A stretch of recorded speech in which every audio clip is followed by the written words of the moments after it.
Welcome in, everyone, to the Talking Kentucky postgame show. My name is Coleman Scott. His name is Brad Harvey.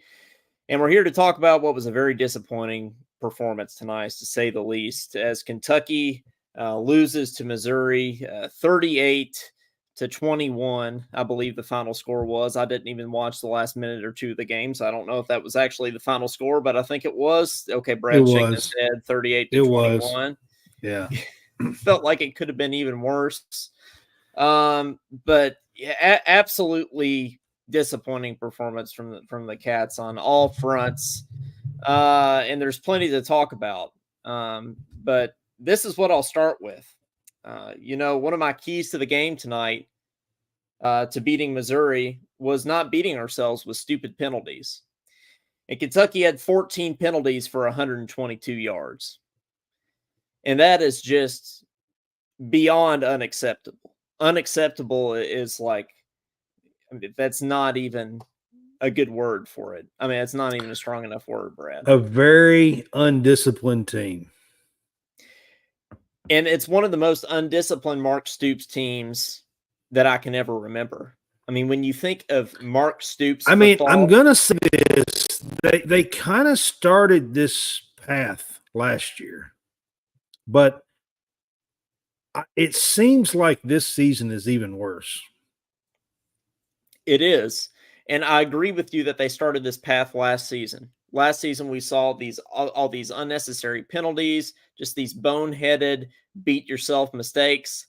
I thought that would be corrected this year because I thought that was just a fluke for Stoops teams. Stoops teams don't play like that. Well, we're not playing. They haven't this year either. But the last year and a half, well, really the last year, it started about in game 5 or 6 last year, something like that. Last half of the season, pretty much. And if you look at the last half of last season and the first half of this season, and they just aren't good. I mean, guys, really. I don't know what else to say to it. I will say this. What happened? I mean, they're up 14-0 and seem like they're rolling. Ray Davis has got nearly 100 yards, 90 something, something like that. 70, 80, 90 something, in a first quarter. We have 151 yards of offense in the first quarter. And I think we wound up with like somewhere around 250.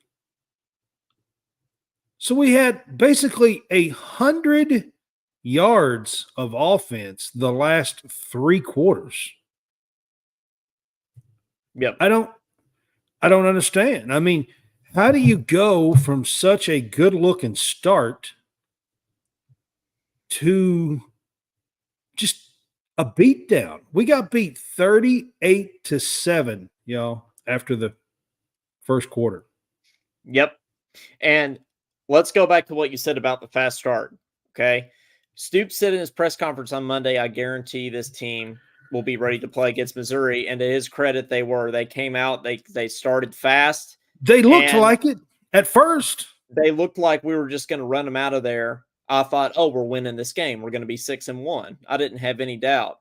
I cannot remember a more disappointing collapse after a great start than this one. I mean, I have never seen 2 more complete different football teams from quarter to quarter than I saw tonight.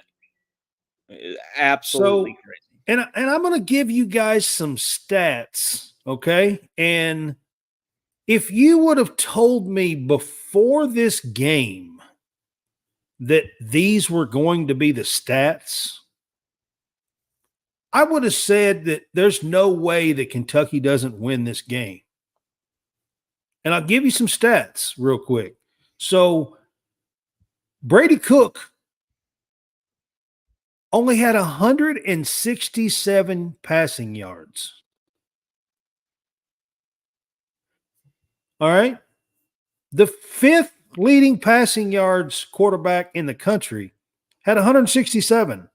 The leading yards and reception receiver had 2 catches for 15 yards. Yeah. And we held them, and we held their main back to 71 yards rushing on 20 carries. So how in the hell do they rack up 38 points? Well, and Mike brings up a really interesting stat here. I was wondering about this actually. I didn't know this for sure.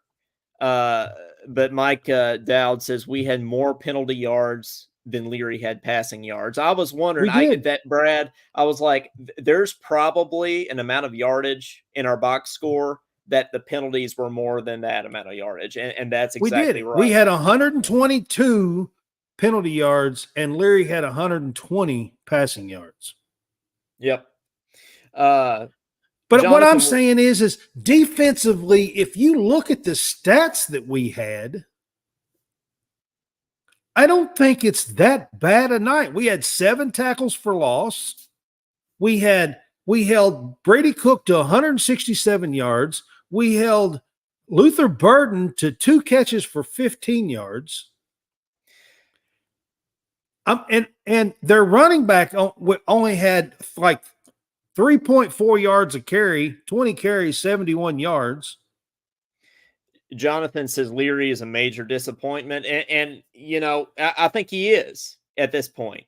I wasn't ready to say that through like the first couple games, but and ever since the start of the season, yeah, he has looked disappointing, but I wasn't really sold on, man, Leary's just not who we thought he would be. And I'm ready to say that tonight, Brad, that Leary is just, he's just not good. I mean, we're what, 7 games in now, and he hasn't shown. Here's what I'm going to say. So there were 2 plays, Coleman, that broke our backs, and I mean absolutely broke our backs. Okay, Leary hit Anthony Brown in stride, wide open, down the field on a 3rd down play when we were up 14-7. And inexcusably, I mean, he just drops it. Yep. That's not on Leary, guys. I know Leary late in this game was pressed and was trying to throw it in like a cannon in tight windows and threw a couple of picks and did not look good. But and then the second play is what Mike Dowd's talking about. The fake punt broke our backs. Those 2 plays, honestly, that fake broke punt, our backs. Let me say this. I think that fake punt, I knew from that moment on, and I know you're not going to believe me. I knew from that fake punt on that we were losing the game. Like after he caught that fake punt, I said we're going to lose. That they're going to come back. We're going to lose. They literally had 206 passing yards, and their damn punter had 39 of them in a touchdown. And Jonathan Williams asked this: why don't we make a change at the quarterback position, Brad? I thought the people talking about Kyra Sharon after the Georgia game, you were a little ridiculous. I'm still not there, guys. I'm still not there. I got to give Tennessee, and then we'll see. Why didn't you throw Kyra Sharon in at the end of the game today? I don't know why we didn't throw them in at the end of the Georgia game. Yeah, or that, right? Why not throw Kyra Sharon out there? Get the whole 4th quarter. Just the whole 4th quarter in the Georgia game. Why don't you get your guys some snaps, game snaps against the best team in the country? I don't know why. I really don't. There's some coaching decisions here that just doesn't make sense to me. And Jaden Smith says, why not run Davis more in the second half? Yeah, I feel like we just stopped giving Ray Davis the ball. Like, we did. Why? Why we do he that? Had like 80, 90 yards the first quarter or whatever. They couldn't stop him. I feel like we just stopped. And that's coaching, and then we isn't just it? stopped giving him the ball. Like what are we doing? Like normally when you're up 14, you want to hand the ball off. And we started trying to pass it, Brad. Why do we do that? I mean, And there's some coaching. I'm gonna give you another thing. Y'all want to talk about Leary and stuff, and I'm gonna tell y'all something else. Since Liam Cohen went up to the box after his little medical issue, whatever it was, we ain't been worth a shit since. yeah, no, we haven't. And maybe it's easier to call Offense plays up wise, there. we ain't. The only damn game that we looked good is when we dominated the line of scrimmage against Florida. And at this point, we dominated Florida last year in the second half and beat them. We dominated them this year and beat them. At this point, right now, it really don't mean a damn thing. Yeah. If you can't back that up the next 2 weeks after a dominating win against Florida, who, by the way, come back and won at South Carolina tonight and is now sitting at 5-2 and ahead of us in the SEC because we have 2 losses. A lot of people down here in the comments are talking about Mark Stoops. Jonathan Williams says Mark Stoops is either blind or stubborn. He refuses to change things to make a difference. Why not give someone else a chance? And Brad, it feels like I mean, I can't even get excited when we go up 2 scores or more anymore because I'm like, well, Stoops is just going to play conservatively, and then the other team's going to come back. And the big piece of that pie is at the end of the first half. And I have a stat, Brad. I don't know if you've seen this yet, but it's going to blow your mind. This comes from Corey Price, who, by the way, is going to be on our show next week, I think. So just a little plug there. That some positive news. Corey's great with stats. So yeah, Corey's awesome.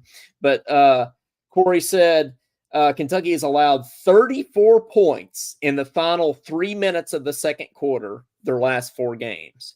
34 points in the final 3 minutes of the second quarter, the last 4 games. That is embarrassing, straight up, Brad. I mean, that you cannot do that. So, I mean, I agree, and I don't know how it's connected. I don't know, but I'm telling y'all, since Liam Cohen went to the booth, we really ain't played for the damn. And he's not calling the game well. He's not. I mean, he doesn't look like the same play caller. He just doesn't. So how much of this, Brad, do you think is coaching and how much do you think is mental? Because we came out firing on all cylinders tonight, looked like we were going to run Missouri out of there, and then it just stopped. So do you think that is coaching? Do you think it's the players' mentality? So I think they had a game plan early. I think they had a game plan. They probably had 10, 15, 20 plays, sketched out, and had a game plan, and we come out and executed it and done well. And then after the game plan's over with, then you got to call plays in tune with the game and how the game is going. And you got to be able to see the plays. You got to feel the plays.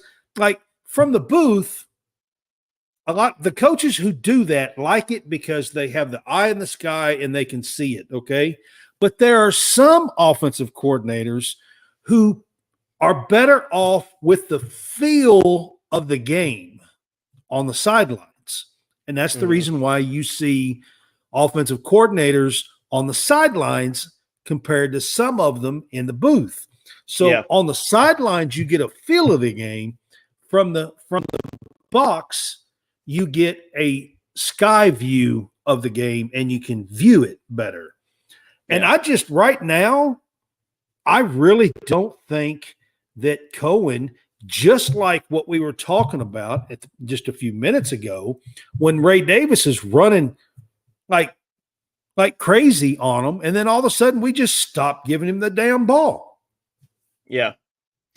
Why? Exactly. And I don't know if you saw this stat too, Brad, but in 7 of the last 8 quarters, all right, Kentucky's been outscored, obviously. But what do you think those numbers are? What do you think Kentucky has been outscored in 7 of the past 8 quarters. Well, so we lost Georgia 51-13 and 38-7. So that is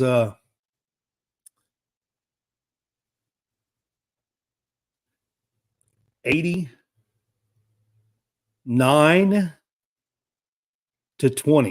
89-20. You got it. 89-20.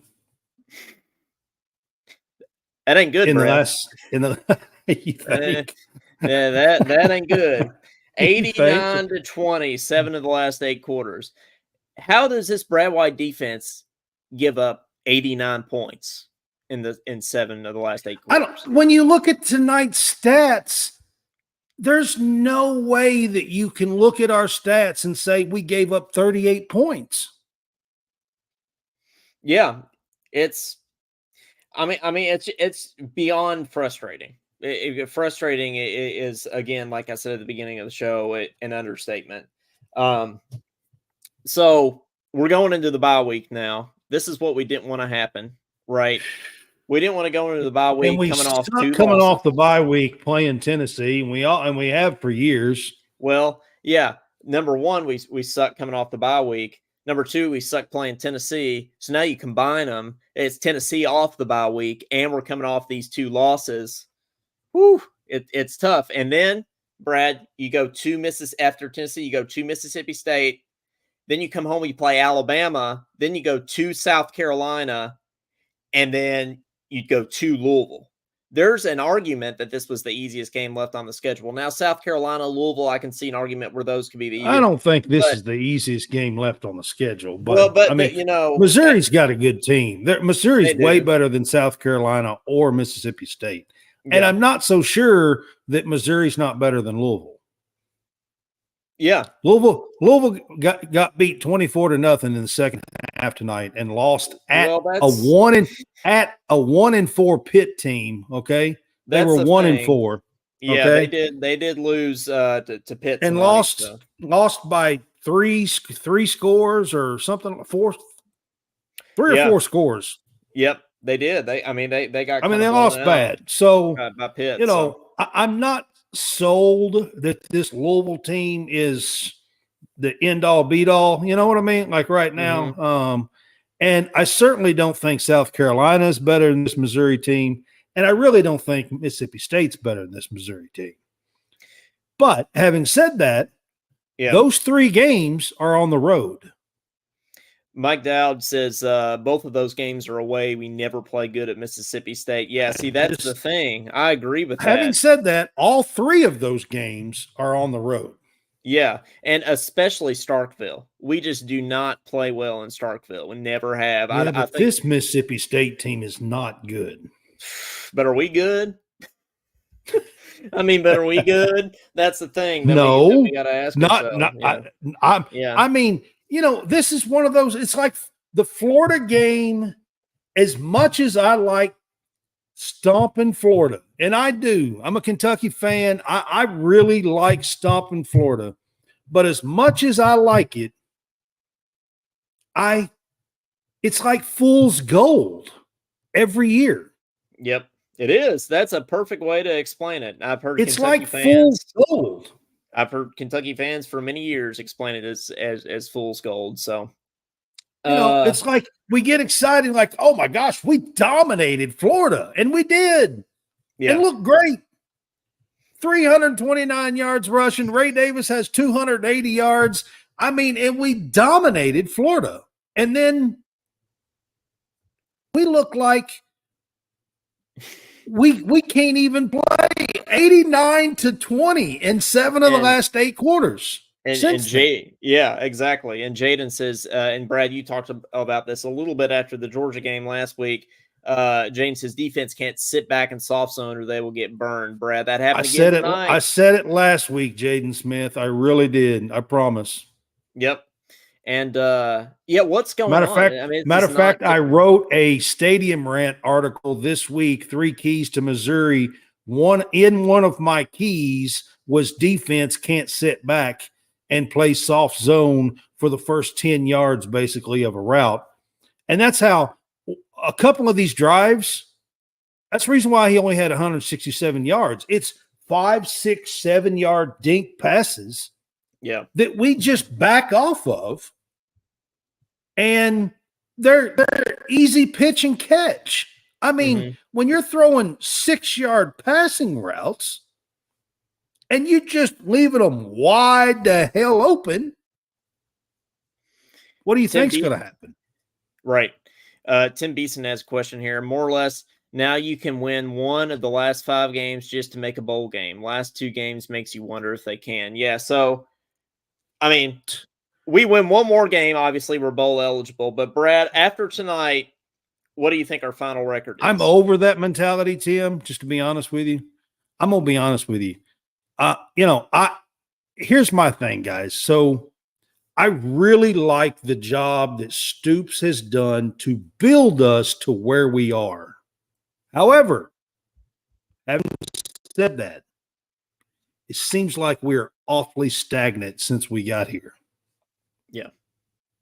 Yep. The last 2 years, it seems like we're awfully stagnant. And now it's almost like, well, maybe we can get to that 6 or 7 wins. Yeah. That's the mentality Kentucky had before Stoops was here, hoping to get to 6 wins. Exactly. And I am not going to be okay with going back to that. No, right. I can promise you. Right. Well, the way I look at it, I'm not going to pick us to beat Tennessee. Deion Walker played good, Clyde. I see that you. Yes, he did. Hairston played good. And Davis, of course. Those are the 3. And Deion Walker had 4 tackles for loss. He had a sack. He had about 7 or 8 tackles. Deion Walker played good. Yeah, he did. Hairston had another pick. He did. That's his 5th of the season, I believe. But I'm not going to beat us to pick Tennessee because I'm just not, because we don't. And then I'm not going to beat us to beat Mississippi, even though Mississippi State is bad, Brad. I'm not going to pick us to beat Mississippi State because we haven't won there in a decade. Well, let's see what happens with Tennessee. Does Tennessee walk into Kroger Field and mop the damn floor with us, or mop the field with us? Right. I mean, exactly. Well, and then you come home, you play Alabama. I can't really pick us to win that game. I think you beat South Carolina. I think you beat Louisville, but that's 2 more wins, so that would be 7-5, right? And I think that's realistically probably. And I'm gonna be honest with you, 7-5 is not it. Nope, it's not. It's not it, y'all. That's if you guys are Kentucky fans and have been along this ride with what Stoops has done so far, 7-5 is not it. And I would say that if Stoops was on the phone right now. 7-5 is not it. Nope. It's just not. It's not. We can't say, well, it just shows how far the program has come because we would have been disappointed with 7-5, or we would have been excited at 7-5. No, we're past that point. We're expecting that at a bare minimum. That is a disappointment. We're wanting 9 and 10 win seasons now consistently. 7-5 is not it. I can live with 8-4. I want 10-2 or 9-3 is what I want. I don't, there's a group of Kentucky fans who was, well, why not Kentucky? Why can't Kentucky win 12 games? Or why can't Kentucky go 12-0 or 11-1? I'm not there yet, guys. I mean, I think we've got some steps to go. It's pretty hard to pick us to beat the Georgias and the Tennessees and the Alabamas of the world right now. Okay. I can't, it's hard to do that. I actually picked Kentucky 8-4 at the beginning of the season. I wanted to go 9-3. I picked them 8-4, but yeah. Oh yeah. Jaden Smith, you're exactly right. Got off topic here. What in the hell is wrong with our punter? The last 2 weeks, dude, our punting sucks. The last 2 weeks, Georgia was the same way. Yeah. Tonight, they were blaming it on the wind and everything at Kroger Field tonight. And I'm sure it was a windy day. I was out in it most of the day today. I was working. So it was a really windy day, and I'm sure that plays a small part in it. But holy shit, I can kick the ball 22 yards. Yeah, I know. And I'm 49 years old, guys. Dude, yeah, and our punting game has been so good. Obviously having Max Duffy and even Colin Goodfellow last year, right? Our punting has been good. 22-yard punt. I mean, hellfire. Won't you just let Leary stand back there and kick the ball? What the hell do we need a punter for? But that's something that I'm serious as a heart attack. Why the hell do we even need a punter if he's going to kick the ball 22 yards? That's something we've taken for granted over the years, is being able to flip the field. That's something that's really important, is field position in a game, right? And we've taken it for granted with these great punters that we've had. And this year we see how much of a difference it's making in these games. Caden says throw Big Z up there. I bet he can kick it. I bet he could. Anybody can kick it 22 yards. Hell, I mean, you can get a 15, 16-year-old high school kid and they can kick it 22 yards. Tim says Louisville will be the one. If so, only day I would say that game is being an interstate rivalry. Throw general rules out the door of those games. Yeah. Interstate rivalry. Yeah, it is. Yeah, Josh Hart says get a soccer player punt. Yeah, let's go over to Soccer Cats. Let's get one of them, Brad. I bet they can punt it a little further. I mean, hell, let's get a women's basketball player. They can kick it 22 yards. It probably can. Yeah, Emma King. I bet she can. Yeah. I mean, come on, guys. That's ridiculous. It is. It is. It's time to jerk them off scholarship, if they're even on scholarship. Some of them might not be. Hey guys, we want to hear from you. So give us a shout. Tell us your thoughts on the game. Vent about the game. 502-234-1504. We'd love to talk to you about the game. So go ahead and vent about this punter. I mean, vent about the punter. Yeah, vent about the punter. So yeah, give us a shout there, or keep making some comments or questions down here in the feed. We're loving everybody that we have on here watching with us. Got some new people on. And if you haven't already, like our page, Talking Kentucky. We do post-game shows. We do an episode every week. And then Brad is joining me as a guest tonight. Sportscast as well. He's got his show called College Sportscast. Y'all also need to go follow and check out. But absolutely, Mike Dodd. Leave Leary out there to throw a 40-yard interception's better than the damn punter. Yeah. I mean, 100%. A throwing punt. Yep. No, listen, I agree. I agree. I think we're getting a call here. So I think this is Josh Hart that's giving us a call.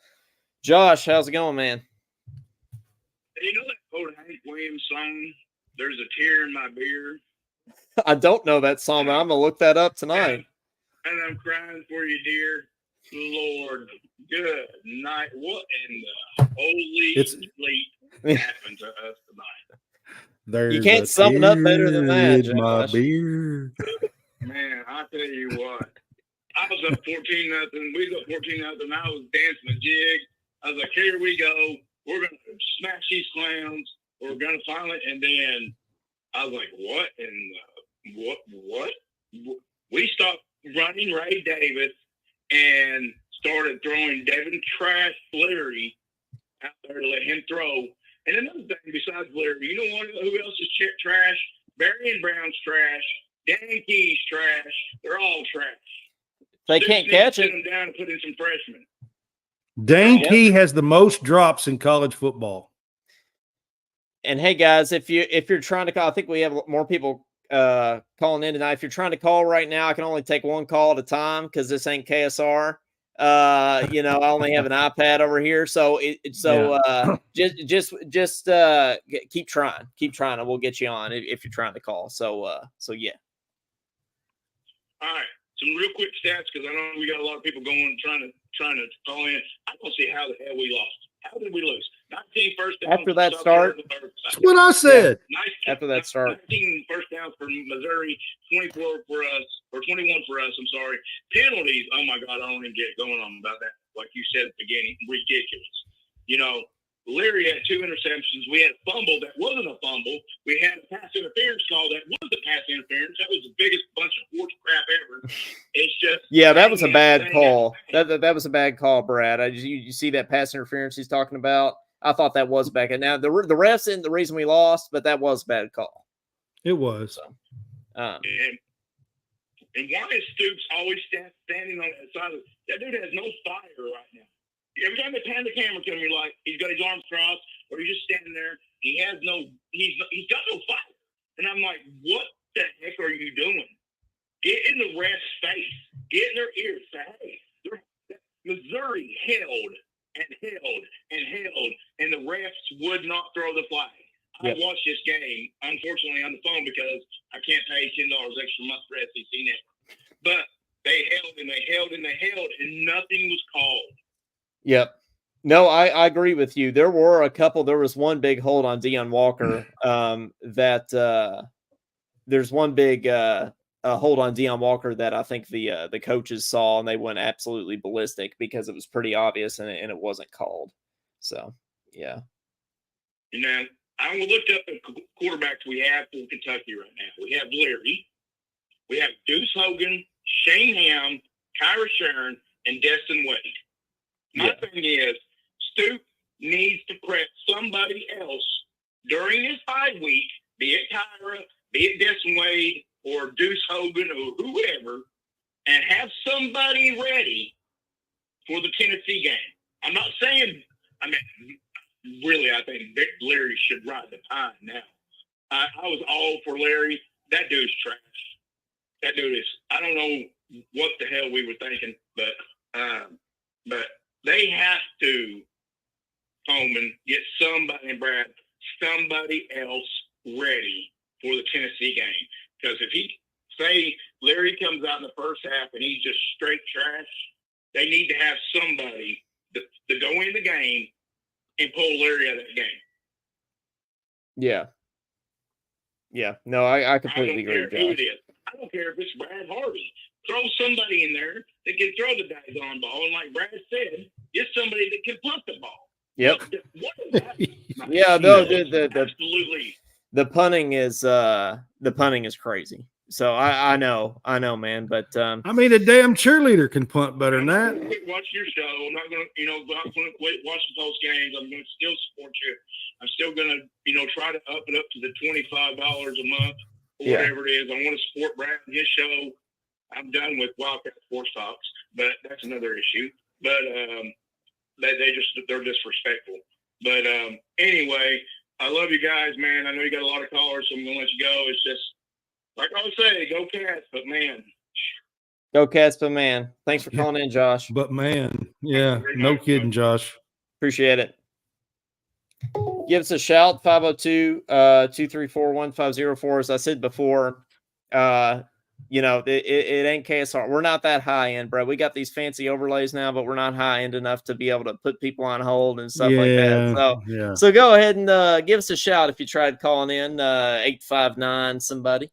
We'd love to hear from you. So, Josh is really right on a couple of things real quick. When you look at the stats, it just doesn't look like they would outscore us 38-7 in the last 3 quarters.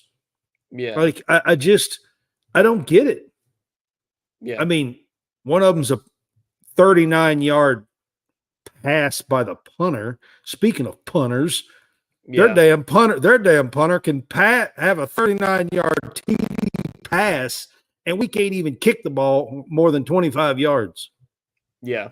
No, I agree. I think we're getting another call here. I think this is Clyde. What's up, Clyde? Well, I would ask how you are, but it's none of us are good. So do I really need to get started? Yes. No, I know, man. It's crazy. Stoops Truth. What is even that? Never heard of it. Don't even know it existed. This is such a joke. I don't give a shit what Stoops has done for us. What about now? Yeah. How the heck have you coached in the SEC for since 2013? And all the time you've You have yet to beat Georgia.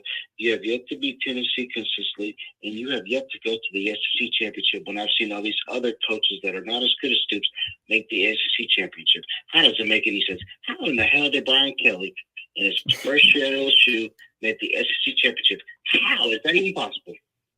Yeah, I know, man. It's and I feel like after these big losses and things, people are like, well, man, like, Stoops, it's like, is he cutting it or whatever? But Stoops has done a lot for this program, and Stoops is a great coach. But it's definitely times like these where he makes some decisions that are questionable, and especially getting into Stoops thing with the pony up comments. Brad, it's just not great timing. Right, it's just not great timing. No, it's absolutely not great timing. Not when you're going through what we're going through the last 2 weeks. I mean, absolutely no. 100% not good timing. But I think we're getting even more calls. Is but, Clyde? Clyde's not with us. No, he is. But I think more. Okay. We're popular. The one thing is, after a loss, everybody wants to talk about it. So I feel like at post-game shows after a loss, everybody has more to say. I want to say this while Clyde is on the phone with us. And I don't know if Clyde can hear me or not, but because can you hear Brad? Can you hear Brad, Clyde? Yes. Oh, okay. Yeah. Hang go ahead, on, Brad. So there was a couple of guys in the comments talking about Stoops and 2- and 3-star players. And I want to get one thing straight. Kentucky has 30 blue chip star players on this team, the most that they've ever had in the recruiting rankings era, which started in 2002. Okay. Mm-hmm. And that means 4 or 5-star players coming out of high school. Kentucky has 30. Okay. That is inside of the top, I think, 30 in the country. It's like 27 or 28 or something like that in the country, and like 8 or 9 in the SEC.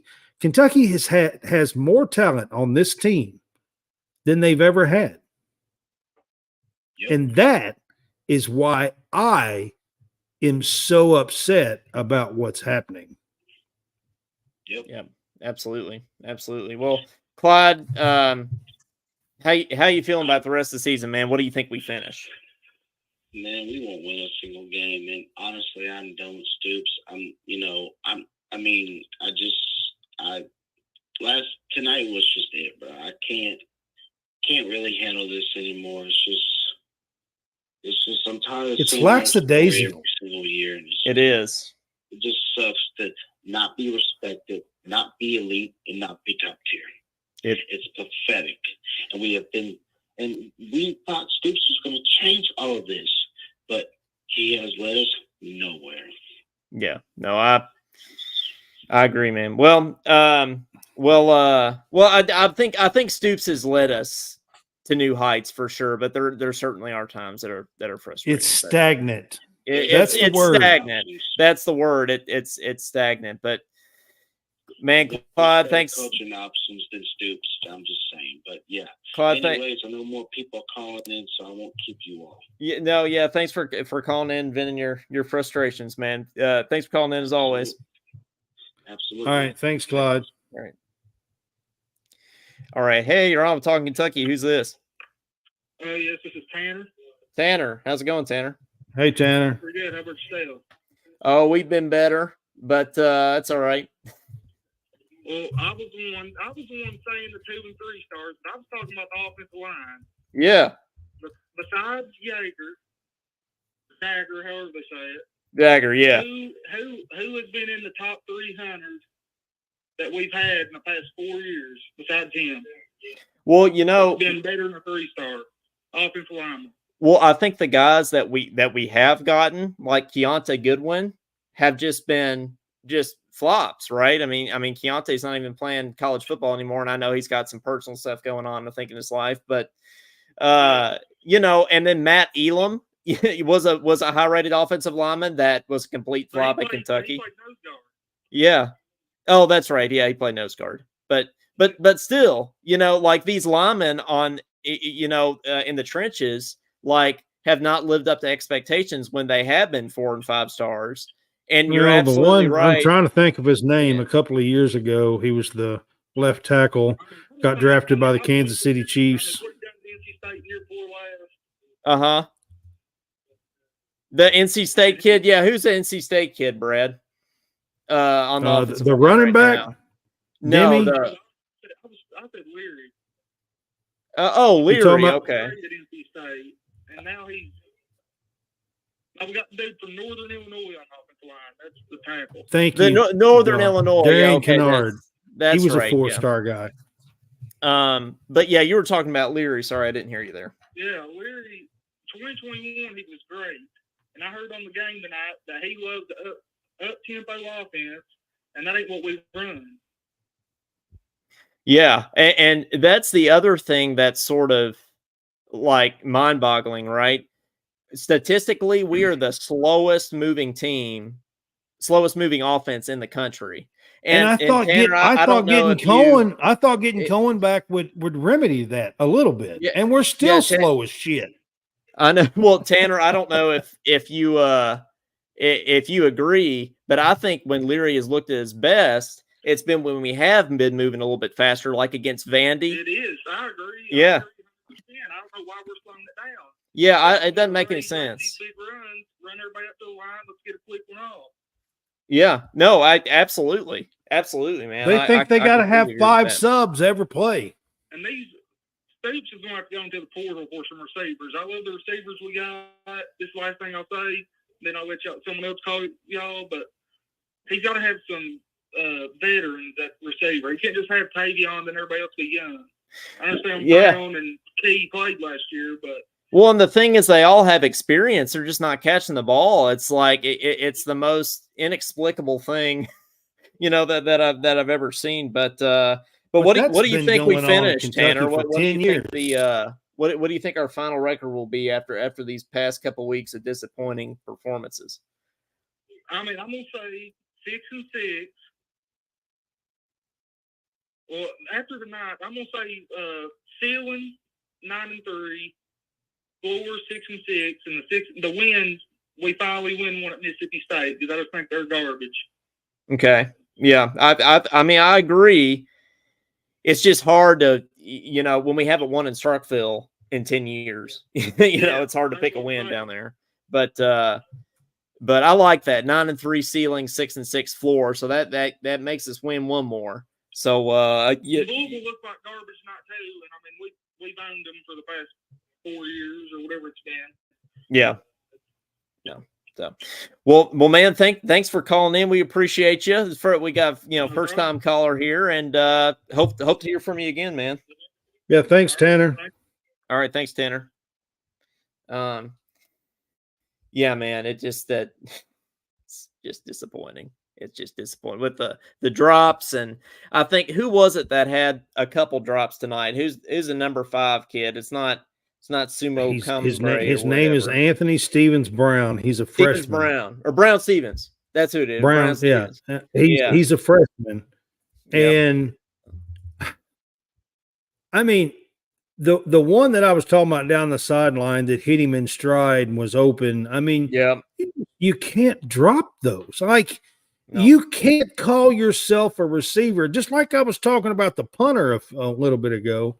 You can't call yourself a receiver and drop those. Yeah. So 502-234-1504. Give us a shout. Give us your Josh, thoughts I wish I knew what was going on with Kentucky receivers because this has been going on for 10 years. We have been dropping. We've had receivers drop passes for 10 years or actually longer than that because we had that problem when Joker Phillips was here. And Stoops is in his 11th year. So it's actually been way longer than that. Yeah. And I was watching a few things, highlights and stuff of Andre Woodson when he was playing under Rich Brooks. I think we're getting And another man, call here. what Hold a that. like that offense, talking about the speed of the game and everything. That Yeah. offense was so much better. Hey, you're on with Talking Kentucky. Who's this? So this is Jared. How are you? Jared. How's it going? Hey, Jared. Well, like you said earlier, I've been better. Yeah, we all have, haven't we? So, man, something I have not heard anybody talk about. And of course, we've heard all the talking points from everybody. And something I just wanted to point out and kind of get your guys' response on that and see what you guys thought. But at what point do we have to talk about that? Is there some concern? And again, I'm not trying to be ungrateful for what Stoops has done. And he's done, man, I used to drive for 3 hours to come watch us do spring ball when 7 people were in the stadium. Mm-hmm. You know what I mean? Yep. And so I get it. We're better than where we've been. I get it. I understand. But at what point in time do we have to talk about the fact that part of the Stoops era has been, at least during my lifetime, his success has been in a time when the SEC East has been at its worst, probably in the last 20 years, up until a couple years ago. You don't have Philip Fulmer at Tennessee. You don't have Spurrier at South Carolina. You don't have Urban Meyer at Florida. Yeah. Well, and, man, we've beaten 2 teams. I put this in the comment section earlier. We've beaten 2 teams in With a winning 11 record. seasons under Stoops Yeah. that finished with a winning record in the SEC. Yeah. 2. And then But you at have the same Piper coming time, in, at beating the us same in year time 1, here, killing us in year 2. Shane Beamer coming in, beating us in year 2. Drinkwitz coming in, beating us 2 out of 3, or I think it's 2 out of 4 years that he's been there now. So you have coaches that are surpassing what Stoops has done in 11 seasons. Yeah. In 2 or 3. Yeah. Well, and on the one token, you've got Georgia, who's just kicking everybody's ass, right? But then I think I think this is a down year besides Georgia. Well, even for them, really. But I think this is a down year for the SEC as a whole.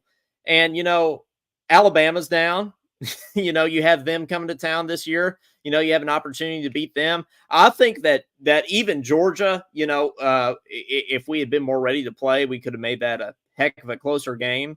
And I think Vandy had them down early. Yeah, Vandy was playing with Georgia. Vandy had Georgia down early in the game. To me, what the concerning thing is it's not that we're losing to Georgia. We should be. Georgia, when they're on, is going to kill basically everybody. Right. But when you are struggling to beat teams that you should be beating, when you've got 11 years of progress under your current coach and they've got 2 or 3, like that's a problem. Well, especially the Shane Beamer thing. I think Stoops got out coached tonight. Certainly. I think that going into the game tonight, it was really just going to be a coaching job, honestly, because I think it was a coin flip as far as the talent on each side of the ball. Kentucky maybe even had the advantage in that area. But, in terms of where each team was, is pretty much even. And I think it was all going to come down to coaching tonight. And that seemingly is what happened. So. And let me tell you, man, and then I'll get off here and I'll leave you alone. I don't want to clog up your lines too long. But listen, no, man. I still think South Carolina is probably a losable game. Oh, it absolutely. I think Tennessee is a losable game. I think every game. What really worries me. So is Louisville. Yeah, well, you're exactly right. I think. And he is in his first year at Louisville, and in Stoops' 11th. And again, that's what worries me is people are passing us up in a fraction of the amount of time. Because listen, we were in a better spot than Louisville was when Braun took the job. Yeah, Arnett's in his first year at Mississippi State too. Yeah. To me, that is really worrisome when coaches are coming in and surpassing you in short order of time when you've had that many seasons to get things figured out, and other guys are coming in and blowing your doors off, or like Tennessee did last year, or just out coaching you. Because listen, we've got better players than Missouri. We got more NIL than Missouri. Yep. You're exactly right. Man, that's worrisome. Yeah, man, and I completely agree with you about the losable games thing. I think every game for the rest of the season is losable. I think you could lose every game for the rest of the season. I was going to say I think you could win every game for the rest of the season. I don't know if I can say that now, but I certainly think that you can lose every game for the rest of the season. So, Yeah, I do too. I appreciate it, man. Thank you. No, thank you for calling in. Hope to hear from you again.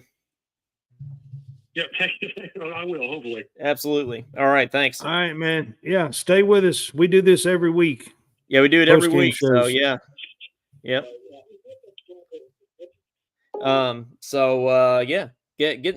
Getting a lot of calls, Brad. Yeah, that's a positive. We're getting a lot of people calling in to the show, which is good. I like that. We always It like to is. hear from you I guys. like to hear that we got some different people on with us tonight and getting a lot of different people in the chat and stuff with us as well. So, that's always nice to see. You always do tell me that you seem to get more after a loss than you do a win. And tonight might be proof of that. So, I think it is proof of that. But to be clear, I don't like losing. I don't like losing. I would much rather win. So if we can have people on and win, I think that would be great. But anybody else wants to call in? 502-234-1504. We'll keep them coming as long as you all call in. We want to hear from you. The last caller was talking about with Stoops. Here's my thing. I've been a big Stoops fan. I think Stoops climbed us out of the gutter. He's done a fantastic job. He's still doing a fantastic job in recruiting, getting us, top 25, top 30, top 15 class, stuff that Kentucky's never done. Okay. Yeah. Like I said, we have more 4- and 5-star players than we've ever had. However, what that caller's talking about is we have gotten to a point where he's taken us to a certain level, and now we need to see a consistent 8, 9, 10 wins in that area.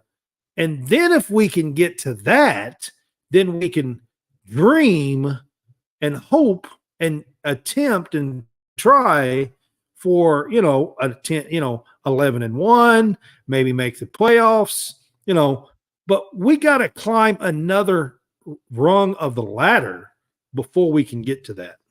And now, the last year and a half, we have maybe even fell back just a notch. Yeah.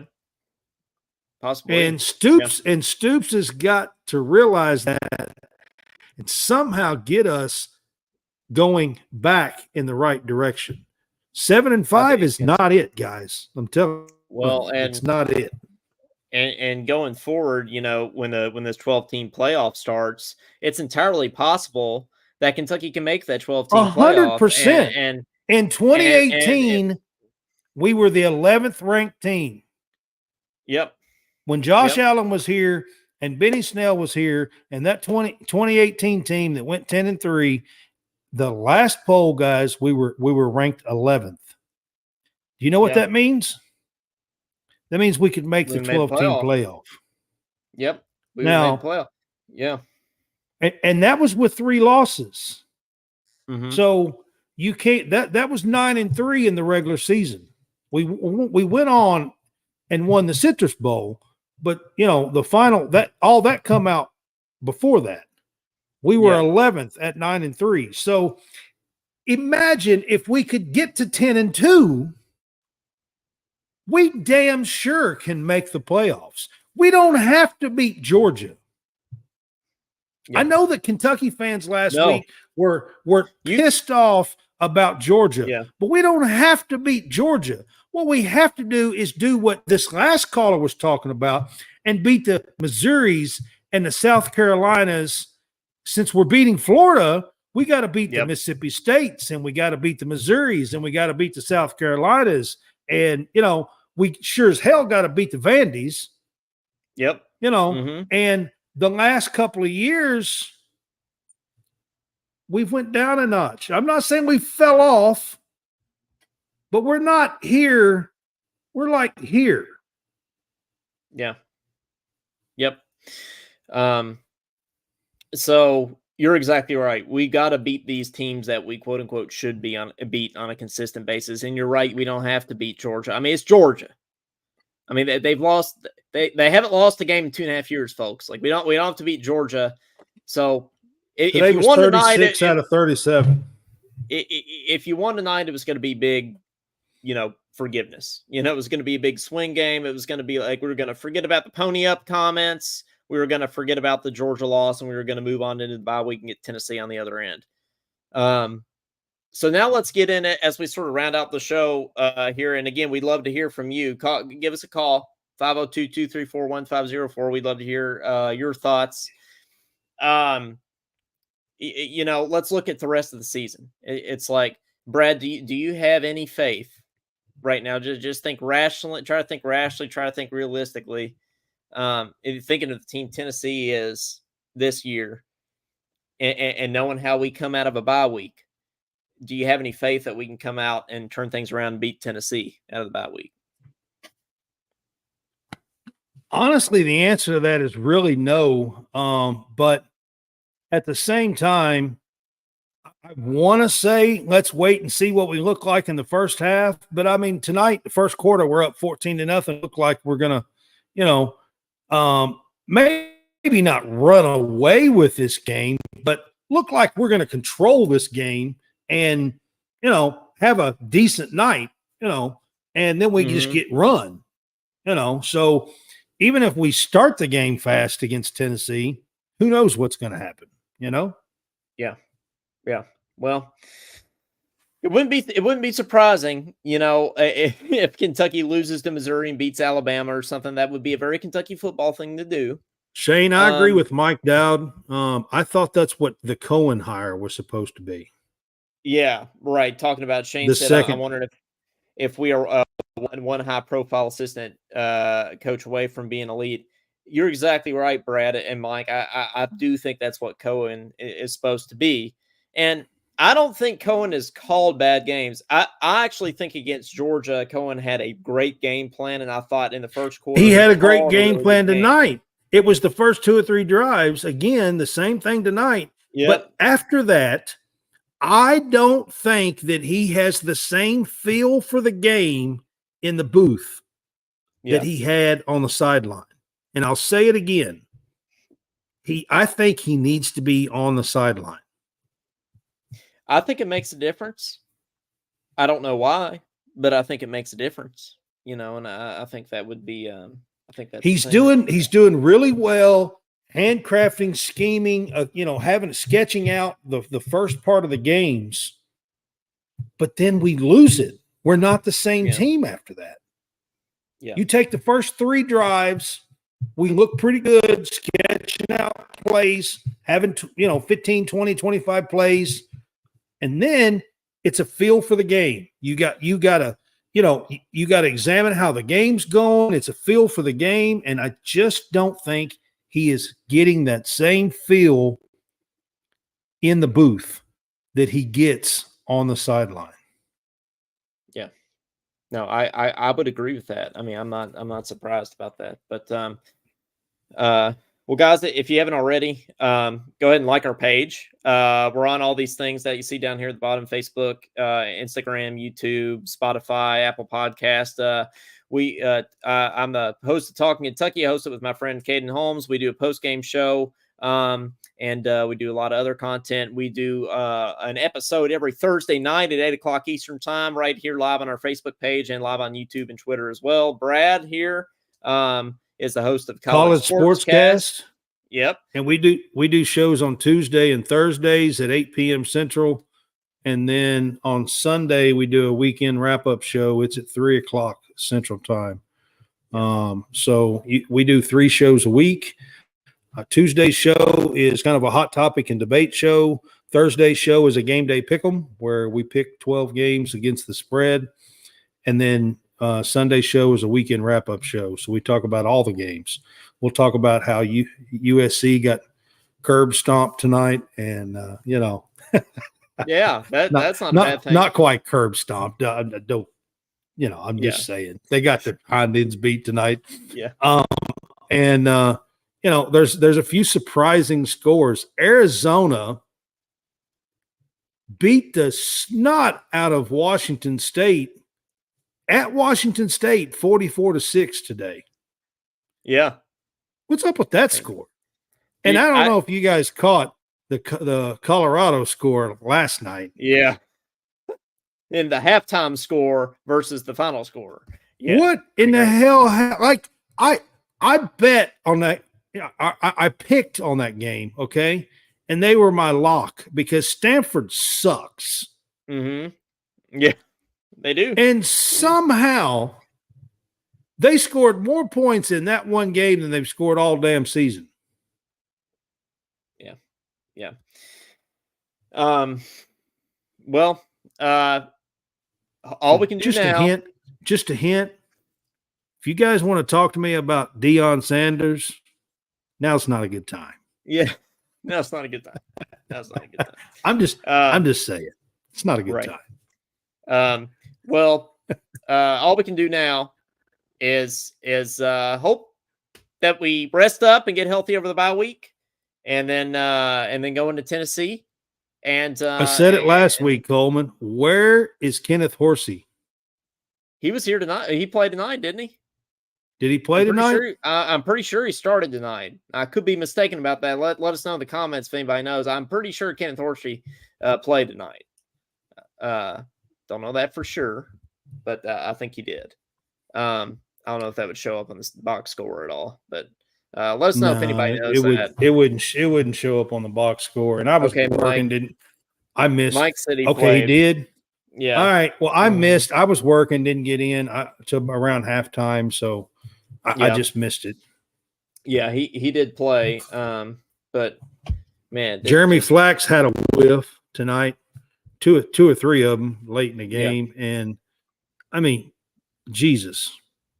I don't know how you can be an offensive lineman and stand up and be in pass block and just watch a dude just run right by you. Head turns and just watch a dude run right by you. Yeah. Like, what the hell's that about? Like, undisciplined. You're a pass blocking offensive lineman, and you just stand up and just watch it. Don't even move over. Don't put your hands out. Don't push forward. Just stand straight up and watch the dude just run right by you. Yeah. Yeah. And Mike says Cox had two major holding calls. Yeah, he did. Two big ones. Again? Yes. No. Burton's the one that had him. So it was Cox tonight. Okay. Yeah, but Cox has had a few this year too. But yeah, Burton didn't play tonight. I think he was hurt. Did he not? Burton didn't play tonight. Hallelujah. Burton would after last week. I said it last week. You know I did, Coleman. Burton would have been benched. Well, I don't know if he was benched. I don't know if he was just hurt or I'm telling you right now, if I was coaching, Jagger Burton would be benched. Yeah. You don't. I agree with you. You don't hit somebody in the back face down in the dirt after a play. Nope. I don't give a damn if you're one of the highest 4 or 5 star linemen that we've ever had or not. I don't care. Yeah. Yep. Mike says he was on the injured list here. So, so I think there's a reason why he was on the injured list. Yeah. That's all I'm saying.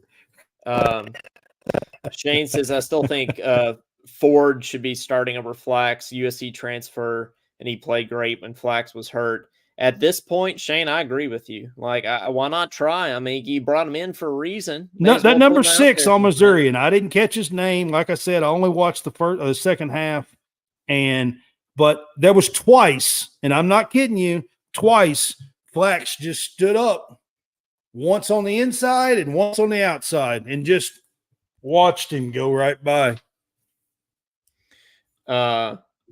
We'll do a little last call for calls here. I think Josh tried to call again, but since we're getting a lot of callers tonight, we won't do any double dipping tonight, Josh. So we'll love you, but we'll keep it to single calls tonight. But 502-234-1504. Anybody else wants to call in? It's like they're a bullfighter, yes. Waving the red flag. Olé! Olé! Olé! You remember the first game when on the block punt? Actually, no, it was against Eastern on the block punt when the guy completely that was supposed to block just completely watched the Eastern player run past him and block the punt. That was crazy, man. Yeah. So Olé! it's just it's just undisciplined. Tanner says, forgot to mean- ask you all, Tennessee, who's the best player you all think we have got out in Kentucky? Oh, forgot that, not Tennessee. Okay. Forgot to ask you all tonight. See, when I see TN, I think Tennessee. Yeah. Tennessee's on my mind now that we're getting ready to play. But forgot to ask you tonight, who's the best player you think we've gotten out of Kentucky in the Stoops era? That's a good question. I think that In Kentucky?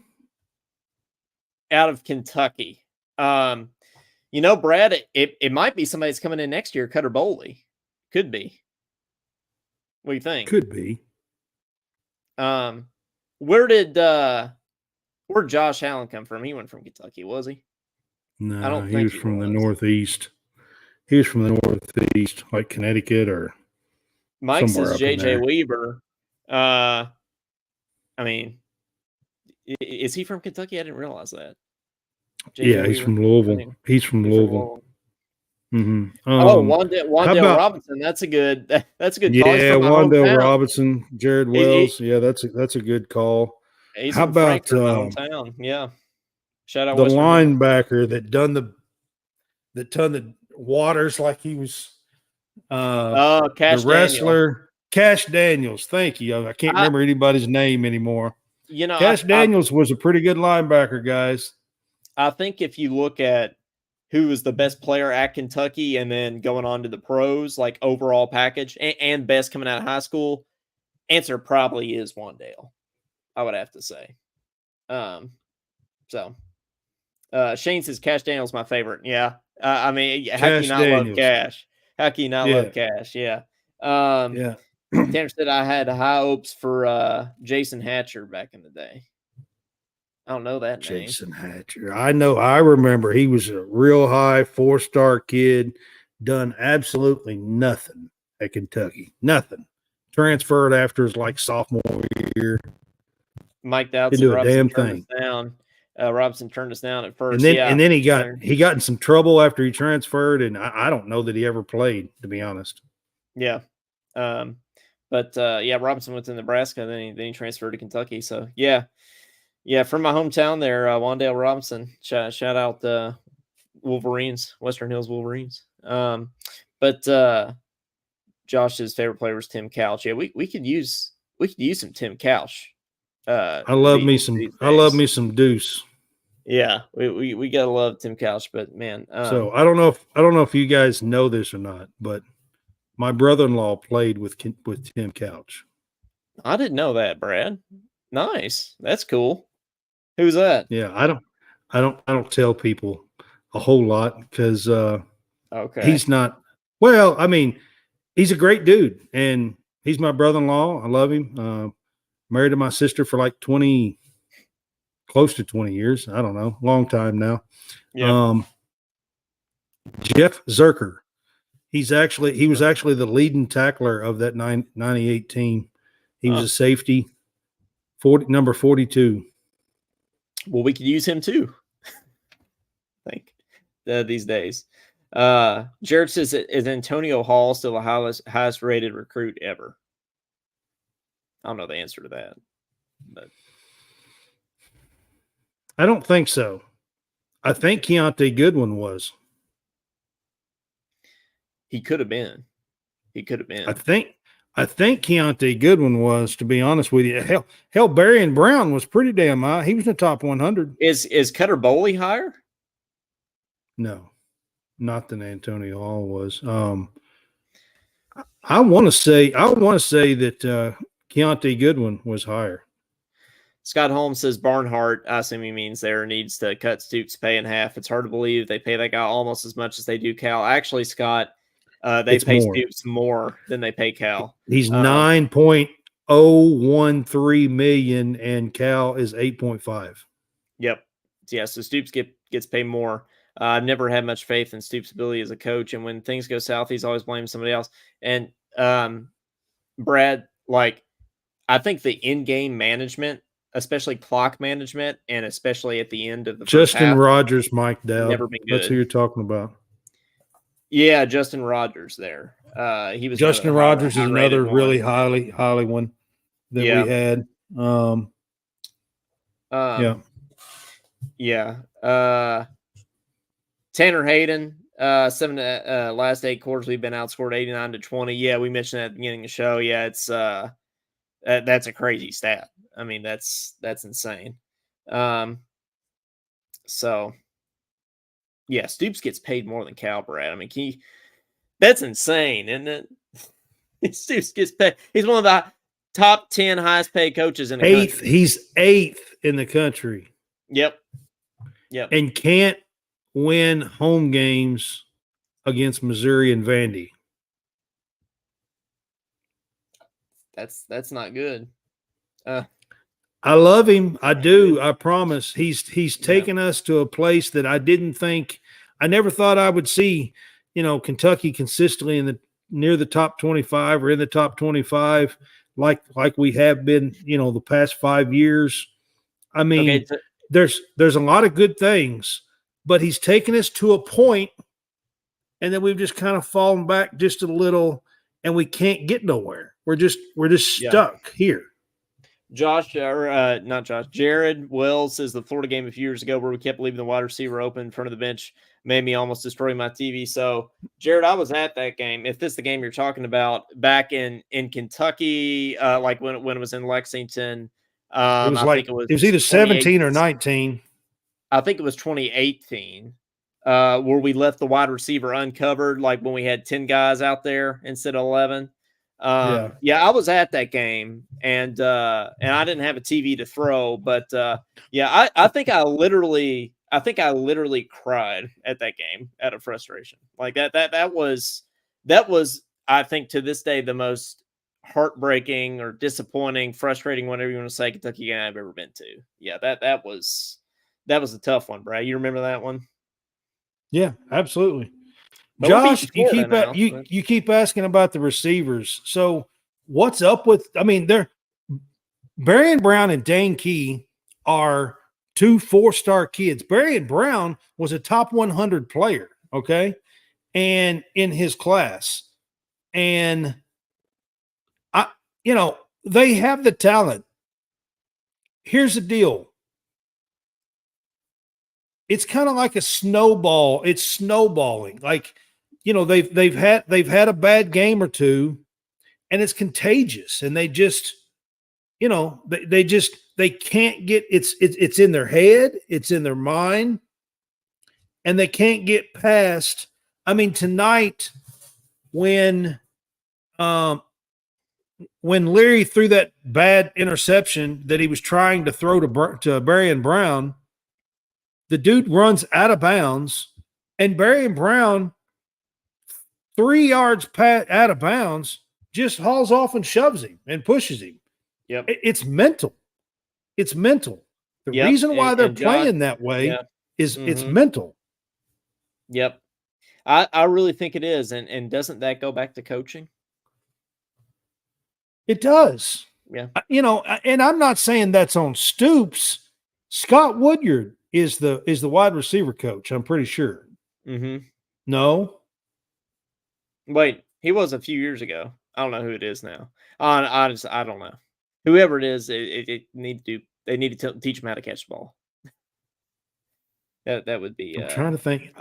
Is that right? Is he the wide receiver coach? I think he might be. I can't think. He might be. I don't know. Maybe we're gonna have to find that out here. Tanner says wide receiver coach Woodward. That's what I thought. Okay, then he is there. We're just going to go ahead and say that Tanner has confirmed that there. He's our fact checker. Jared says, I hate to say it, Brad, but I think Stoops has hit his ceiling.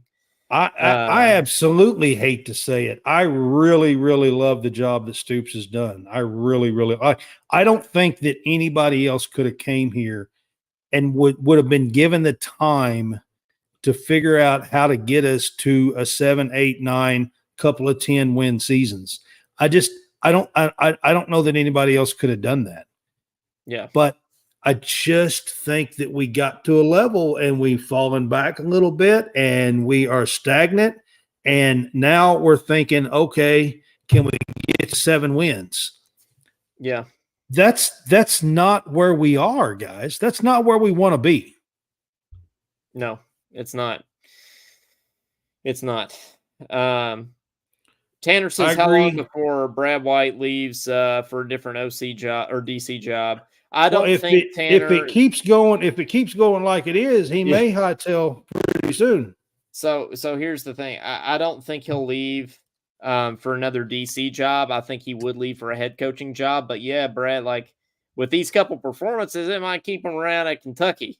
Honestly, I don't know that anybody else is gonna offer him. He gets an offer. If he gets an offer, he might hightail pretty soon if it keeps going the way it has been the last 2 weeks.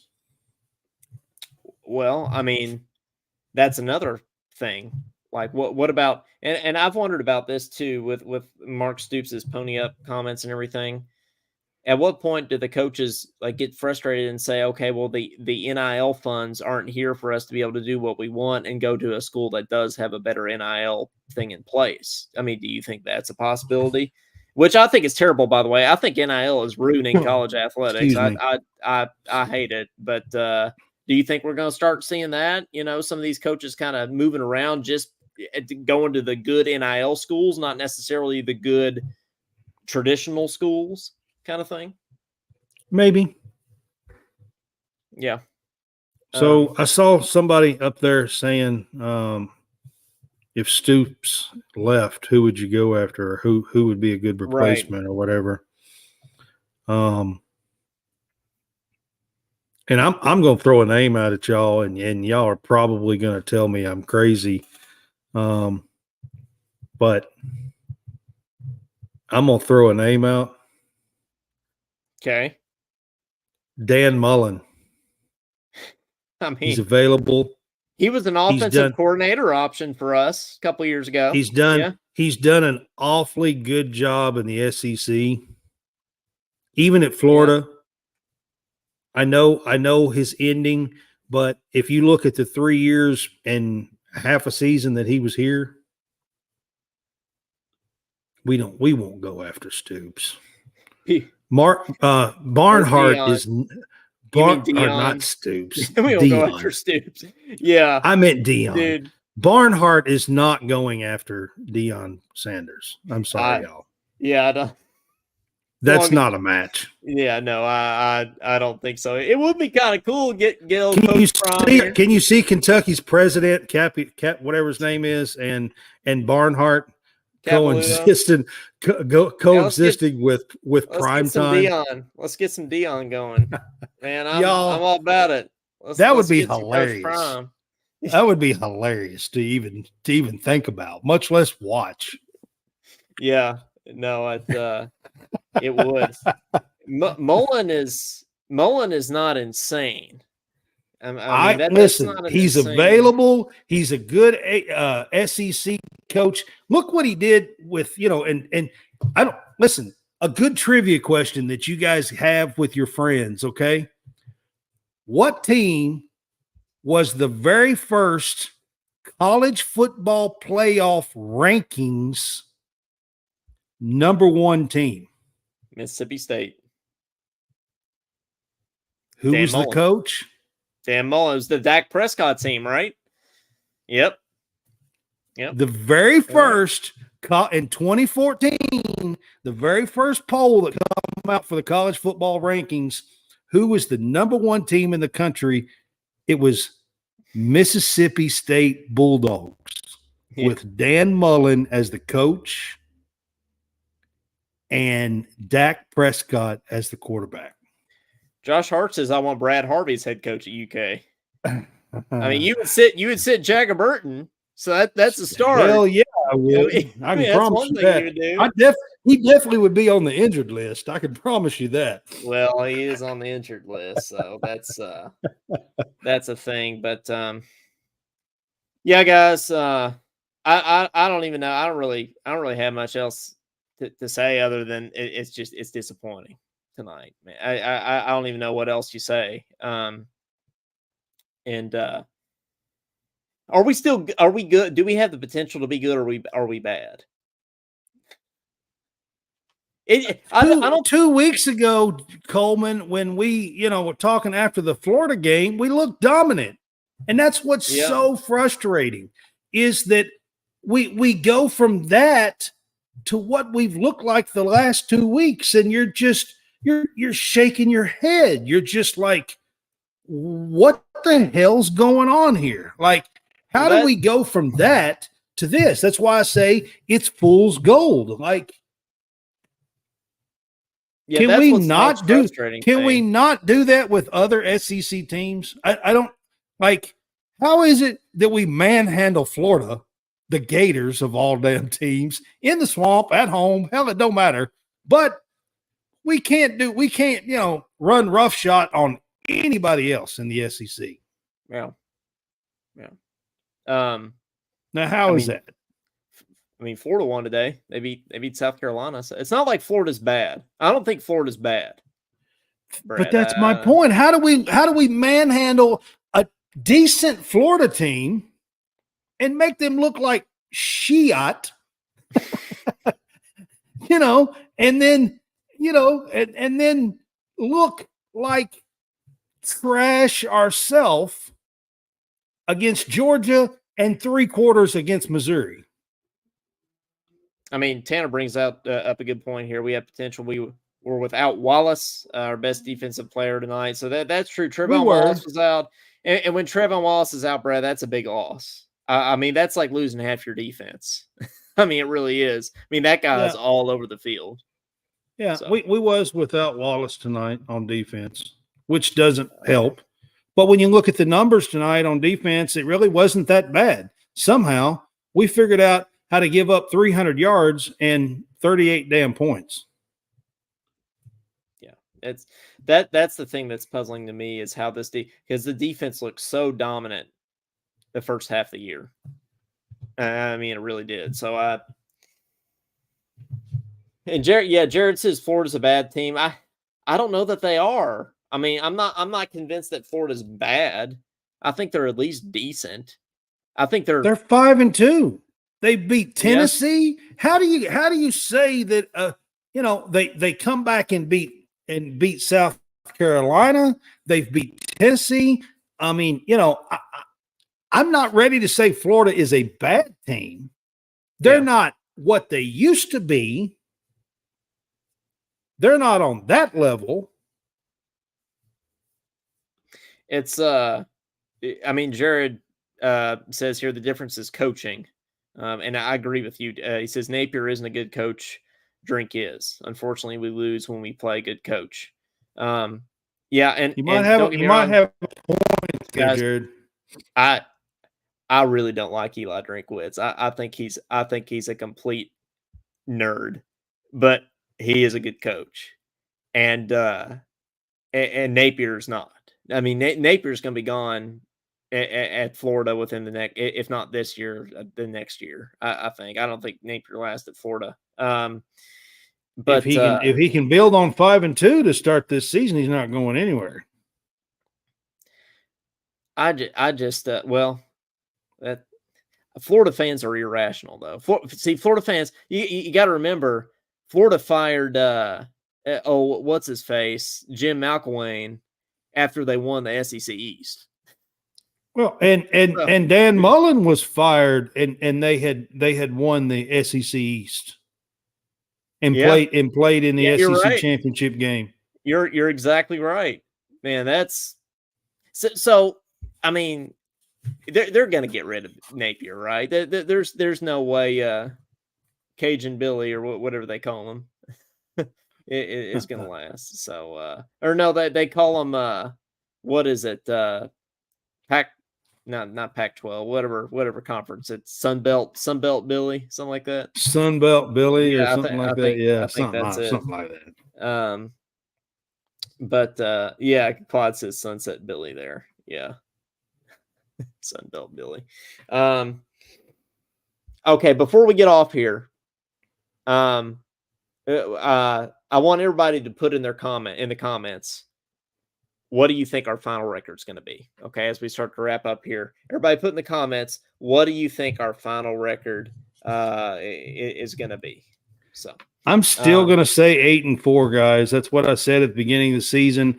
I said that we would lose to Georgia, Tennessee, and Alabama, and that somehow we would figure out how to lose at least one of Missouri, Mississippi State, South Carolina, or Louisville. That's what I said. Clyde says 5-7. Jared says 7-6. Which I guess would be 7-5 and a loss in the bowl game. Mike Dowd says 6-6. Tanner says 8-4, beat Tennessee, Mississippi State, and Louisville. Josh Hart says 8-4, and that's not acceptable. And Jared says 7-6, 2 more wins versus South Carolina and Vandy. And Mike Dowd says 6-7 after the bowl game. So nobody has us at more than 8 wins. I think Brad, I'm probably gonna go 7-5. Would probably be my final record after tonight. So yeah, I'd probably all of you guys. This is trash. Okay, just so y'all know, that's not it. I'm telling y'all, that's not it. And it's not. Every Kentucky fan needs to let Barnhart know that's not it. If that happens, that's not it. Yeah. 8-4 is better than last year. I'll take it. Shane says 6-6. Tanner says 6-7. Yeah, we've already played Vandy. Yeah, we've already played Vandy, so we can't beat him again. Wish we could. Yeah, that's a good point. So Jared, South Carolina, and who would your other win be? Since we already played Vandy, that's good. That's a good point. But my thing is, Brad, is let's talk about the receivers just a little bit more. These guys are so fast. Like Barry Brown is a fast human being. Track athlete, fast. Like I'm talking like top 10 in the world fast. So here's my thing. Why is Barry Brown not just torching people? Why is Barry Brown not getting wide open downfield? Like how? He's not one time through 7 games has Barry Brown been open. Not one time.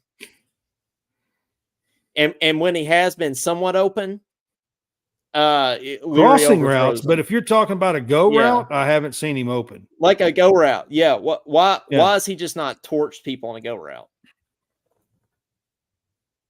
Jared says Mississippi State, LOL.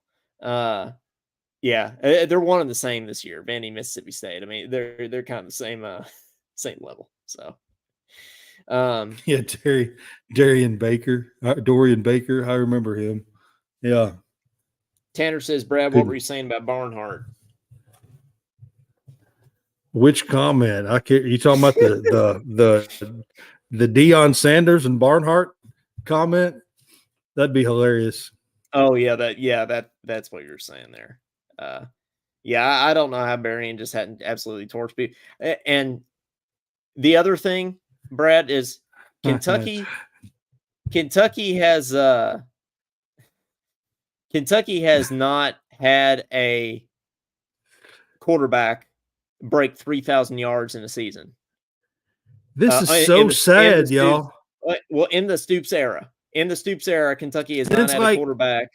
I want to give y'all Mike Hartline is the last Kentucky quarterback that broke 3,000 yards.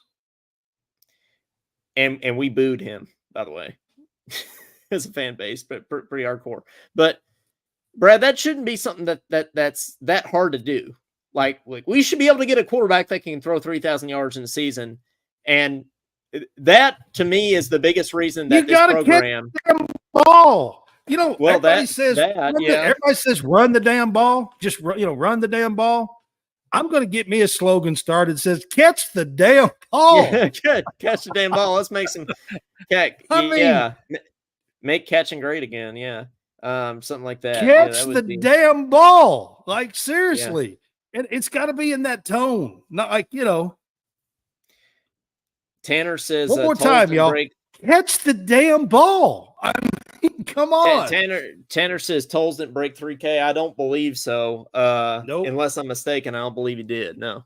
Nope. He got close. I think he got like 27 or 2,800 one year. Tolles did, but he didn't break 3,000. The last Kentucky quarterback that broke 3,000 yards was Mike Hartline, and I'm not so sure that he didn't do it twice. Yeah. I'd have to look it up, but I'm not so sure that he didn't do it twice. Yeah, Mike says you stick them if you have to. Yeah.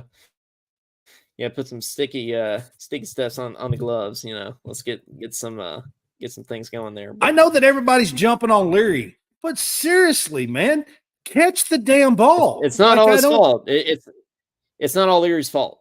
It's not. So, yeah, it's just crazy. It's unbelievable. I mean, we have more drop passes than anybody in the country, by the way, in case y'all didn't know. Like, nobody drops the ball more than we do, like, literally. Dane Key leads the country. Kentucky leads the country. Hey, I'm gonna go down some Corey Price stats and read some of these out for y'all.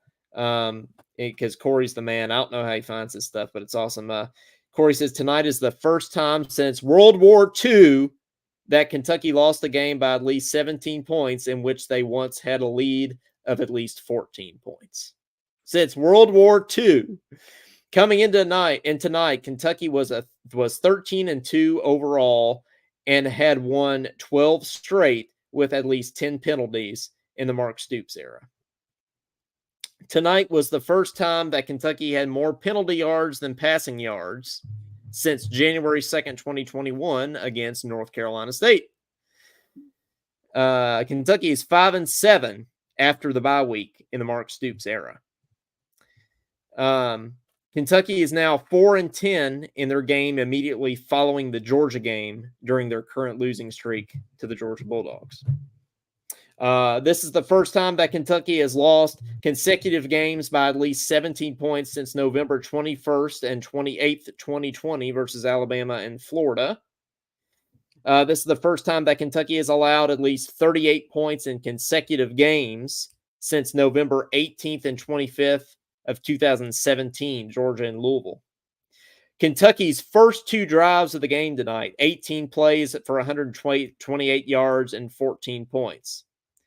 Kentucky's last 11 drives of the game, 40 plays, 158 yards, 7 points.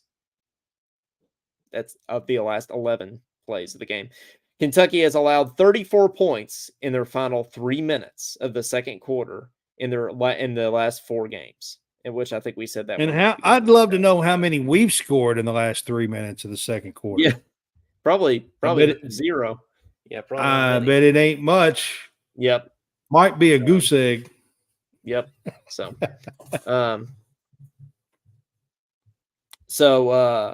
Tanner Hayden says Kentucky is 128th out of 133 in the FBS in drop percentage. What do we have to do to get Rich Brooks to coach his team? I'm the biggest Rich Brooks fan in the world, Tanner. I agree with you. I love. I like Brooks, but Brooks is what, 82 or something like that. I mean, he's not gonna come. He's not gonna come back. But I love me some Coach Brooks for sure. Maybe we could get Mark Richt to come here. Yeah. Georgia ran him off. He ain't coaching nowhere. Maybe we get him up here. I can feel it. I'm going to end up bald by the end of the season. Tanner says if we go 10-2, which I don't think happens, can we make it to the Sugar Bowl, or is it back to Orlando? If we go 10-2, we make New Year's 6. Yeah, but I don't think that's happening.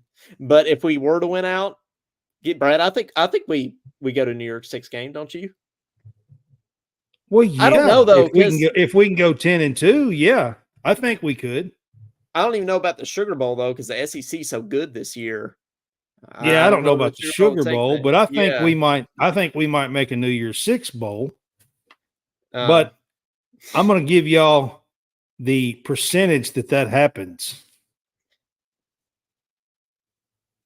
Calculating in my head right now, I think it's 0.00000222222. Two. You got some twos in there. Okay, I'm glad you got some twos in there. Well, that's good. I'm pretty sure. No, I think so too. But Yeah, that won't happen. Nobody take that out of context, by the way. When we just said, yeah, we'd probably go to the Sugar Bowl. Yeah, we're not saying that's going to happen. Yeah, so nobody screen record that or anything. So these idiots think we're going to the Sugar Bowl. Yeah, Les Miles wouldn't be bad. yeah. Get old Ed Orgeron and Les Miles. They could be the. Hey, I'd take Ed coordinator. Orgeron. Hey, Les Miles. I don't know if I'd take any Les Miles. They just Cats. yeah. I don't know if I'd take some Les Miles, but hey, I would take some Ed Orgeron. Go Cats. Yeah, I think I'd take some Orgeron for sure. Hey, Lance Leopold at Kansas. Hey, he's done well there. He has. I'm not sure that he's a great defensive coach, and the defense doesn't get over the hump at Kansas. But is Stoops getting fired though? I mean, Barnhart's not going to fire Stoops. I mean, what would it take? Well, no, not this year for sure. But what would it take for Stoops to actually get fired here? For us to not be bowl eligible for 3-4 years. I mean, in a row? if the wheels of the wagon actually fall off, Coleman, and we go 5-7 and miss a bowl game after being 5-0, and then we don't look good and don't play well next year, and possibly lose a bowl or not make a bowl, whatever. Maybe. I mean, it's not out of the realm of possibility. I think, it is just 2 weeks. So we do have to keep everything in perspective. We do have to keep everything. We lost to Georgia. Yeah, everybody loses to Georgia. I mean, Stoops' I'm not trying to discount. contract, his buyout is $4.5 million, and it actually goes up $500,000 each year. Yeah, that's right. You're right about that. Forgot about that. It goes up $500,000 each year. Yeah, no, we do have to keep in the larger picture in context here, and I mean, we go back to the stats somebody said about we've only beaten 2 teams with a winning record in the SEC or something like that. You have to take that with a grain of salt because, Brad. There was a time Kentucky would be lucky if they could win 1 or 2 SEC games, period. Kentucky's only had a winning record in the SEC, I think, twice in my lifetime. Like maybe 4 times in my lifetime? Ever. In my lifetime? Like in my lifetime? Something like that? Yeah. So I mean, we do have to keep everything in perspective. So I mean, Stoops has done a great job to get us where we are. These people that are saying, well, he's not beating winning teams. Well, in the SEC, well, I'm here to tell y'all there's been a many, many, many, many years in Kentucky football's history where we're lucky if we win 2 SEC games against the weakest damn people that we could possibly win against. Yeah. There's been a lot of 1 and 0 wins in the SEC for Kentucky. Yeah, there have. I mean, I've been in the stadium when we were losing to Vanderbilt 48-0. So that was a thing too, but I mean, I was in the stadium when Randall Cobb basically had to put the whole damn team on his back against Vanderbilt. I don't know if you guys remember that, but like he did everything. Like he was quarterback, he was catching passes, he was wildcat quarterback, he was punt returning, he was the damn water boy. He was running out the damn water. He's running going back. Wasn't he the hot dog? wasn't he the hot dog boy? Yeah. You went to the concession stand and Cobb was selling hot dogs. I mean, yep. I'm serious. Cobb was doing everything. Yeah. Damn. What? Go Cats, but damn. Yeah. That's how to sum it up. Well, Well, guys, we could vent all night, but we want to thank everybody for tuning in and everything, and thanks for venting your frustration with us, and thanks for a little group therapy happening here tonight. We really appreciate y'all checking us out. We'd really appreciate if you guys followed us on Facebook and find us on Spotify, and go ahead and hit subscribe and rate us on there. We really appreciate that. That really helps us out a lot. And we hope to see y'all back here because it's fun when we get a bunch of people on here talking. And hopefully next time it could be after a win. So we do this after every single game. Next week is a bye week, by the way, guys. Next week is a bye week. Next week's a bye week, so we will not be with you after the game next week. Hopefully, these damn idiots can figure out how to win the bye week. Yeah, we got to beat the bye. We're gonna be a 6-point underdog to the bye week next week. So Tanner says I'm gonna share y'all to people. Tanner, I really appreciate that, man. That would be awesome. This is good stuff. This is my first night. Yeah, thanks for hopping on with us, man. We hope to hey, man, see we love to see you guys. Tell people about us. I was telling this last week before we got off the show and got off the air. Tell your friends. I know you're Cat fans. I know you have family and friends and everybody else that are Cat fans. So please tell some people about us. We're trying to build this, and we love to see you guys on with us and talking Cats, whether we win or lose. I'm still wearing my stuff tonight. You guys can see this. It's in my DNA. I don't know if you can see what that shirt says. There it is. Yeah. Green Bay and UK. It's in my DNA. This is a custom made shirt, by the way. And, so I'm a long time. I mean, I was born a Cat fan. I have another shirt that says before you were born, and it's got UK on it. And Mike says y'all going to be here for basketball. Yeah, we'll be around for basketball too. We'll do basketball post games as well. So this one's Coleman's show. So yeah, I'll be on if Coleman wants me to be on. So yeah, Brad, we'll have you on, and we do our regular show with my co-host Caden Holmes every Thursday night at 8:00 Eastern time, live right here, and we leave it up afterwards and post it on Spotify and things. We talked a lot about Corey Price's stats tonight. I've actually been texting him a little bit. He's been on our show before, and he's going to come on our show next week too. I believe we're trying to confirm that, but he's going to come on for the bye week show, and we're gonna talk some stats midseason. We're going to talk some Kentucky basketball too. So I always love having Corey on. He's become a friend of mine, and looking forward to have him on too. So you all be sure to follow us for basketball, and we're year round. We even do shows in the summer too.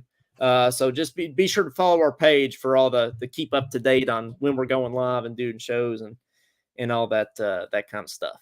So we've had Freddie Maggard on the show. We've had we've had Maggie Davis on the show. Maggie Davis, yeah, we had Maggie Davis on the show.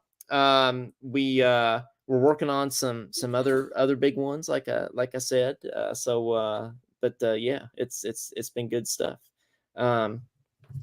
So Tanner said, keep Brad on. I'm going to keep calling in. Yeah, man.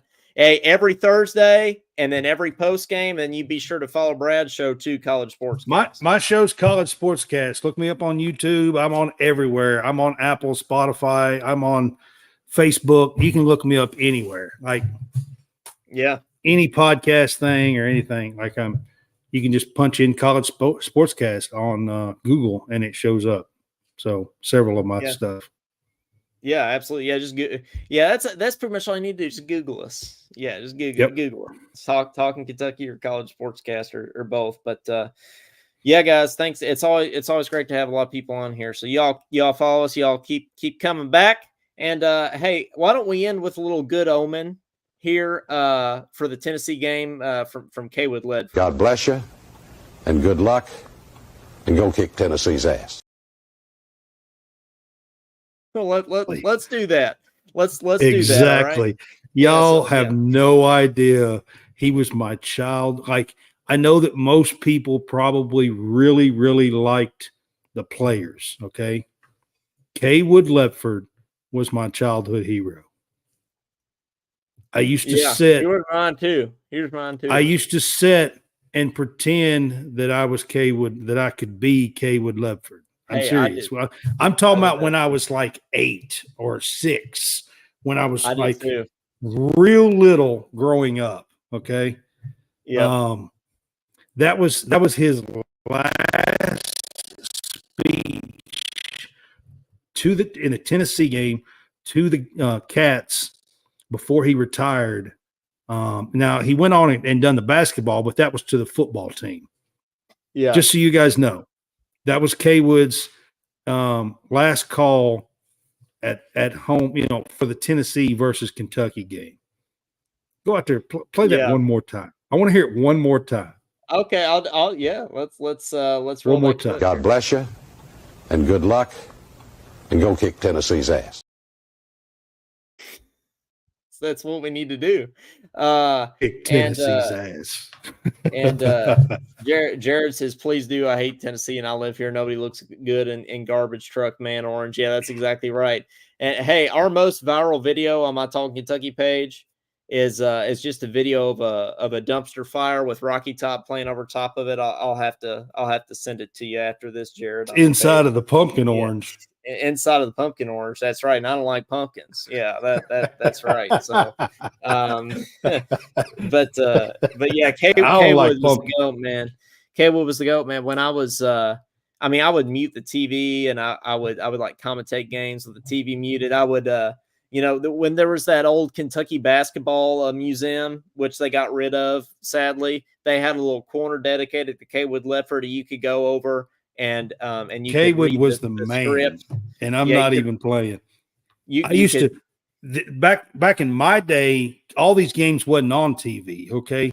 But even when the Cats were on TV, I used to turn the TV on and turn Kaywood on and turn the TV down and mute the TV and listen to Kaywood. That's how you do it. That's how you do it, man. I did the same thing. And go kick Tennessee's ass. That's our next game. All right. We got a bye week, and then we come back, and you better go kick Tennessee's ass, especially after the last 2 games. You better go kick Tennessee's ass. And if Mark Stoops is not preaching that, there's something wrong. There is. And I will say I'm talking about for the next 2 weeks, he's got 14 days to hammer that home. Yep. Y'all better go kick Tennessee's ass.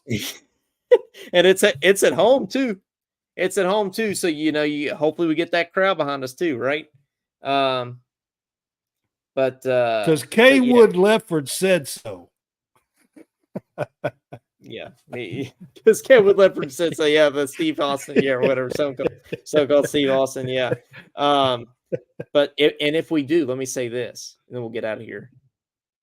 If we do beat Tennessee, I think a lot of things will be forgiven. If we go blow out Tennessee, I think some sins will be forgiven. Brad. Oh yeah, I think so. Yeah. Yeah, I think so. So that's all we got to do. Just get right. Go beat Tennessee. We can still have a decent year. We still have let's do the 10-2 thing, like Tanner was saying. Well, let's just do it. Let's go beat Bama, Tennessee. Let's just go 10-2. Well, guys, thanks for checking us out. We really appreciate it. And yeah, go follow us. We hope to see y'all back here next time. I hope to see you back here next Thursday night for our show. I would trade beating Tennessee from Missouri. I'm just going to be honest. If I had to pick, there's no doubt. I would trade beating. If you told me I had to pick one of these 2 games to win, I would trade beating Tennessee for Missouri. Oh, listen, if I could only win one game a year, beat Tennessee. There's no doubt. There's no doubt. So, well, for Coleman Scott, for Brad Harvey, this has been the Talking Kentucky postgame show, and let's just go beat Tennessee. Let's regroup. Let's put these games behind us, and let's go get right in the bye week. Right, Brad? Absolutely. Go kick Tennessee's ass. Go kick Tennessee's ass. All right. Thank you guys very much for checking us out. Go follow us so you don't miss stuff, especially on YouTube. That's the big one. You got to follow us on YouTube. And we'll see you guys next time. We really appreciate it. Thanks again for checking us out and hanging with us, guys. It's always fun to have y'all on here. We couldn't do this without y'all. So thanks for being on here. We've done a long one tonight. We got a little carried away. We did a long one tonight, but we had some people on with us having some fun. So yeah, the fan base needed it. After a loss like this, I feel like we need this. We need each other in times like this. So yeah. So for Coleman Scott and for Brad Harvey, this has been the Talking Kentucky postgame show. We'll see y'all next time. Go Cats. Go Cats.